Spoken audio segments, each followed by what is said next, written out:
উচ্ছেদৰ এবছৰৰ পিছতেই ফলমূলেৰে ভৰি পৰিছে পাইকান সংৰক্ষিত বনাঞ্চল। বনাঞ্চল পৰিদৰ্শন কৰি মধুৰি আম খাবলৈ গছত উঠিল গোৱালপাৰা জিলা আয়ুক্ত প্ৰদীপ টিমু। অতীতৰ কথা সোঁৱৰি নষ্টালজিক হৈ সাংবাদিকৰ আগত মত প্ৰকাশ কৰিলে আয়ুক্তগৰাকীয়ে।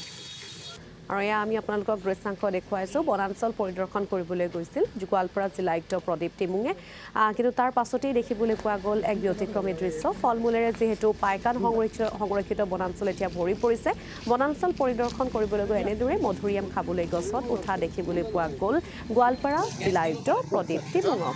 অতীতৰ কথা সোঁৱৰি নষ্টালজিক হৈ পৰিল আয়ুক্তগৰাকী।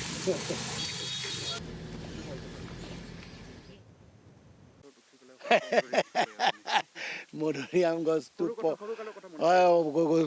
গছটো দেখি মানে পকা গছ দেখি, আৰু মধুৰিআম গছটো আমি জানো, যিটো সৰুৰ পৰা জানো বৰ ইমান চনকা নহয় বা ফটকৈ ভাঙি নাযায় এই গছটো। সেইকাৰণে ফটককৈ উঠি গ'লোঁ আৰু উঠি গৈ মধুৰিআম পাৰি খালোঁ। আৰু এইটো এটা সৰুৰ কালৰ নিজৰ এটা নষ্টালজিক হেৰি।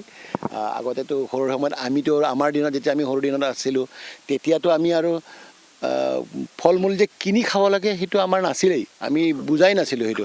ঘৰত গাঁৱত যি বাগান গছ দেখিছোঁ উঠিছোঁ, নাৰিকল গছতো ধাপধাপকৈ উঠি গৈছিলোঁ আমি, তামোল গছো তেনেকৈ উঠি যাওঁ, যি গছ পালেও ধাপধাপকৈ উঠিয়ে যাওঁ। সেইটো এটা শিলিখা গছ নহয় জানো?